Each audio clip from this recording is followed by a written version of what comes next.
Well, we've had a couple key acquisitions in the last year that have really moved the company forward. The mobile handheld space, it's a very hot space for us right now. It combines with our routing and mobile applications to give our customers and their drivers the ability to communicate ubiquitously back with headquarters. Increasingly over the years, that's become more and more important to our customers. We had our own handheld solution for a long time and still offer a very basic mobile handheld solution. But a few months ago we bought AirClick, and it's been a big win for our customers as they're able to now completely configure the handheld device to match whatever job function they want. It's it changes things for them significantly, because now they, instead of just having this be a delivery device that kind of routes them to their next job, does some basic things like say what's been moved off the truck and get maybe a proof of delivery from the customer. They can really match the handheld application to the exact job function that the guy has. There's lots of different requirements that customers have when we're working on site with them and as they're making a delivery to their customers. And the AirClick tools bring that capability to our customers to completely configure the handheld to match their job function. On the Global Logistics Network side, we added data content as a new business line for us with the acquisition of Customs Info. And it's been very exciting for our customers. It for the first time allows them to marry tariff and duty information with the shipment transaction that they're processing, and gives them access to that information right while they're executing a shipment over the network, so they get a view on total landed cost. And that's just the start of data content for us. It's the first move we made in this space. We hope to make some more. Maybe next time we talk, I'll be telling you about the next one. But it's exciting for us, and I think exciting for our customers. We're slow and steady wins the race company. When we talk about that, a lot of tech companies are they are very focused on growing rapidly. We've always been focused on making money and making sure that everything we do, we do profitably. Not only for our own benefit and our shareholders' benefit, but for our customers as well. It gives us the money to invest in more R&D for them, and acquisitions that we can bring to the table so that we can help them solve business problems maybe more quickly than they have in the past. And we're trying to grow our EBITDA 10 to 15% a year. For the last 10 years, we've managed to do that quite well. We've exceeded 15% every year for I think 42 quarters in a row now, something like that. So we're not trying to grow by leaps and bounds. Everyone else will tell you we're going to the moon next year, and we're just plodding along and making sure that we're growing our earnings every year, and we do that by building new products that our customers tell us to build, and hopefully they like it and they buy more of it, and that's been a recipe for success for the last several years.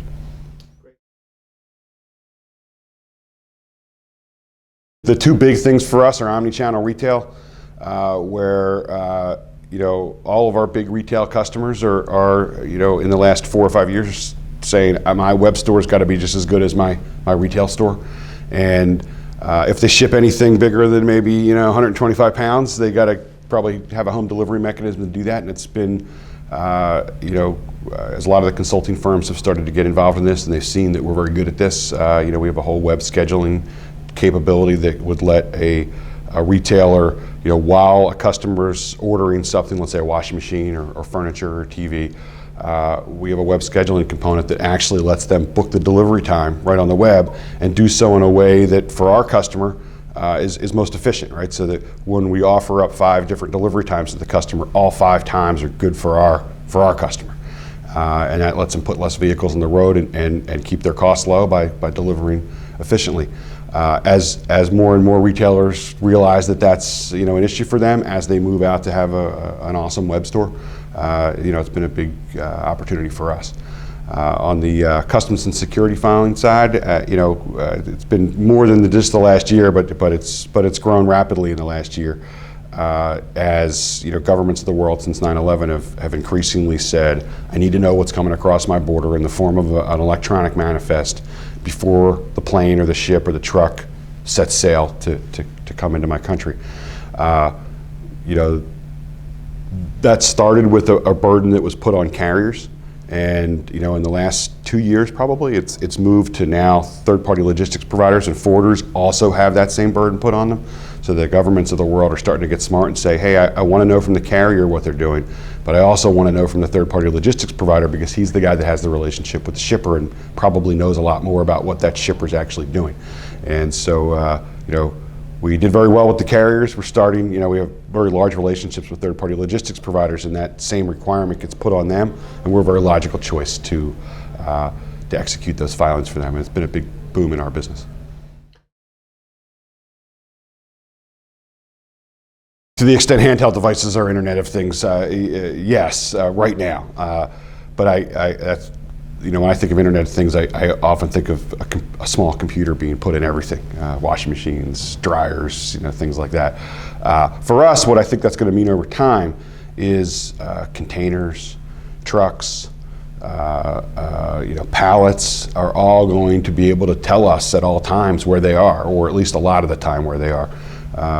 As cell phone networks get more and more ubiquitous, as these computers get cheaper and cheaper, right? I mean, I'm saying computers, but these are like, barely computers. They're just telling you small pieces of information and letting us communicate with transportation vehicles that are out in the field, whether that's a pallet or a container or a truck or a tire on a truck or a lift gate on a truck that's able to tell us what it's doing. It might be a very simple message. I just opened, I just closed.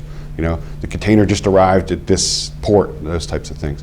The more information that we can get, we're big in the optimization business, so the more information we can get about where things are and what they're doing, the more we can help our customers optimize those assets and take better advantage of them, and in a lot of cases save an awful lot of money. If you just think of our routing applications, to put it in perspective, if a customer of ours has 1,000 trucks and they're making 15,000 deliveries a day, if I can show them how to do that with 900 trucks, take 100 trucks off the road, each truck costs them about $250,000 a year by the time you're done paying for the driver and the gas and the maintenance and the vehicle lease itself. Well, if we take 100 trucks off the road, that's $25 million a year in savings without having to do very much, right? You install some piece of software and I'll just show you how to do it more efficiently. And Internet of Things to me means all that's gonna expand out into every logistics asset, and I think that's a big opportunity for us to deliver a lot of savings to our customers over time. Logistics has always been a global issue, right? So the difference between the way things are done in certain companies maybe is a little less so in logistics. There are obviously differences, but maybe less than you might have in the retail environment, where retailing in the United States could be totally different than retailing even in another big country like Germany. And certainly if you go to smaller or third world countries, the retailing can be completely different. In our world, less so, because the logistics assets have to be similar, because oftentimes they're operating around the world. What we've seen in globalization is that things get expanded out around the world, right? And logistics is one of the first movers in that, because that's the assets have to move around the world to solve the customer's problems, and they have to be, just a silly example, ship has to be able to go into all the ports around the world. Airplanes have to be able to communicate as they land in areas around the world. So oftentimes in logistics and supply chain, we're dealing with those issues first. And I don't see as much of a difference, in areas around the world, other than in the security area, the first movers were the EU and the US and Canada. That is starting to spread all over the world. And that's been a big opportunity for our business as second world countries start to say, hey, I also need to require people to make these filings. These were countries that maybe 20, 30 years ago that didn't have a whole lot of rules about it, right? There was smaller countries that wasn't their first concern. And now, in the last 10 years or so, they get pressure on them from the U.S. and from some other countries to hey, if we're going to secure our borders, you need to secure your borders too, or this isn't going to work. And you start to see them taking this seriously now, putting in rules, that require people to tell them what's coming across their borders. And that's been a big change that we've seen in the last 3 or 4 years. I think 15 years ago, if you went into some of these countries and asked, are you going to have a security file, and they would have not thought about that at all. Whereas in some of the first world countries, they might have thought about it for a long time.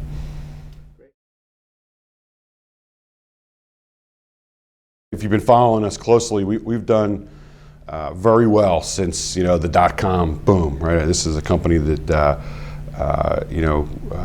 was a high flyer for a couple of years right after it went public, when there were a lot of small technology companies that that were growing rapidly, had all gone public, and then the internet bubble blows up and everything comes to a screeching halt. 11 years ago, the JOC blew our logo up on their front cover, right? And as if to say, the internet boom in logistics and supply chain is over, and we were kind of the poster child for doing that. And since then, if you woke up 10 years later and hadn't seen what happened in the last 10 years, you'd probably be surprised to see we're still around. In fact, we've done quite well.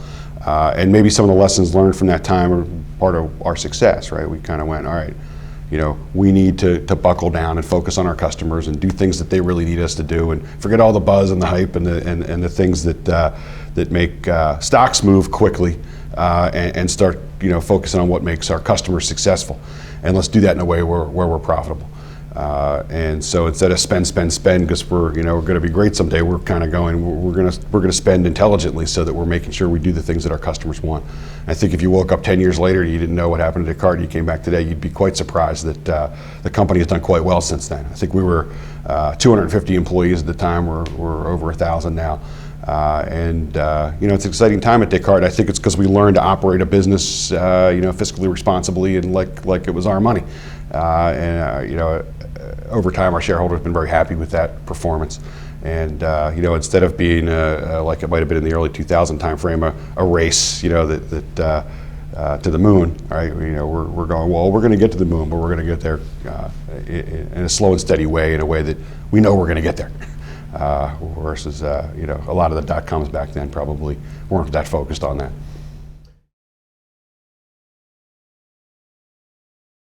More and more they do. Certainly, if you're an air carrier, an ocean carrier, trucking company, you've gotten it for a long time, right? As our core market, we started with them, saying, hey, let me help you connect to your customers, and let me do that in a way where you can have true system-to-system communication. We were in the network business before we were in the application business, really. We started building applications as a way to layer functionality onto our network to make our network more valuable. But if you look at the core of what we do, we're really processing bookings, booking confirmations, bills of lading, status messages, and customs filings or security filings. And all we're really trying to do is automate that process, get people off the phone, get them out of sending emails and faxes and all the rekeying associated with that. And do that in a way where the carrier's back office system can truly communicate electronically with the third-party logistics provider, freight forwarder's back office system, or the retailer or manufacturer's back office system. And then we started with applications after that, right? As people started to say, hey, thanks for all this data, but it's tough for me I don't have a system to look at to make sense of all these status messages. I only want to see the ones where there's a really big problem, right? I'm looking at 10,000 status messages a day, but there's only 50 shipments here that actually have a problem. How do I figure that out, right? And unfortunately, if you look at a status message that comes from a carrier, it doesn't say there's a problem. It just says the status of the shipment. So you kind of have to know what's supposed to be happening to that shipment with context, so that when you get the status message, you go, oh wait, this is late. Something should have happened already and it did not happen. So we started by building tools like that to help give our customers that context and highlight them to problems, so that, largely for third-party logistics providers, by the way, so that they could help their customers solve a problem. And we went from there, started to expand out to all types of logistics functionality. And if you come back here now 15 years later, we're constantly adding applications to our network to stuff that our customers tell us they want to solve particular business problems. And every acquisition we do, we sit there before we do it and say, should we be doing this ourselves? Like, do we have to buy this company to do this? Or will our customers be better off if we buy this company now than if we build our way into this? Obviously, if you buy something now, you do it quickly. If you build your way into it, it might take some more time, but obviously costs less, and that's a big decision for us every time, and certainly one our shareholders want us to think carefully about. We have a mission that we're after. We're trying to be a logistics and supply chain technology platform for the industry, trying to be the leading one, and there's a whole bunch of criteria that we have under that we're looking and saying, how should we do this? One, should we do this at all? And if we do we do it ourselves, and should we build it into one of our products? Or are there companies out there that do this that would enable us to do it more quickly? And I guess 28 times we kind of went on the side of the fence of, we'd be probably better for us and for our customers if we bought this thing and integrated it with what we do and brought that functionality to market. And there's some big advantages in doing that. When you buy a company, they have a lot of customers. Oftentimes we're buying smaller kind of tuck-in size acquisitions. A Oftentimes they're focused on particular segments of our market, either third-party logistics providers and freight forwarders, or big retailers and manufacturers, or transportation providers. And as our company gets bigger, the advantage we bring to the table is we know them all, right? So some guy might have great functionality for a freight forwarder, and he has 100 customers, but he'd like to know all 10,000 of them. And the good news for us is most of those guys are usually on our network, so we buy some solution, bring that to the network, connect it to the network, and then go out to all these customers and say, hey, you could do this here. And in a lot of cases, that's gone quite well for us, where our customers say, oh, I'd like to do that too. And it's a sales mechanism that helps our business grow and hopefully gets our customers added and expanded functionality more quickly.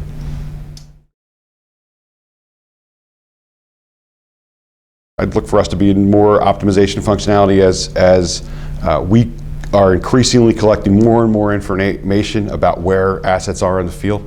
I think you'll see us bring more and more optimization capability to our customers to help them save money based on knowing where these things are. What do I do now that I know, and how can I perform better than I would have if I didn't know?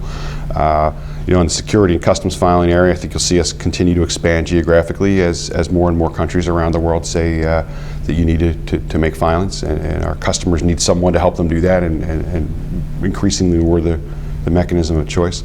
And so I think in those two areas you're going to see us expand. The data content area, I think, is something we've been very focused on for a while, and looking at, much like a Bloomberg or a Reuters looks at their screens and says, hey, what else can I add to this to help people, in their cases, manage financial transactions. In our world, it's manage logistics transactions.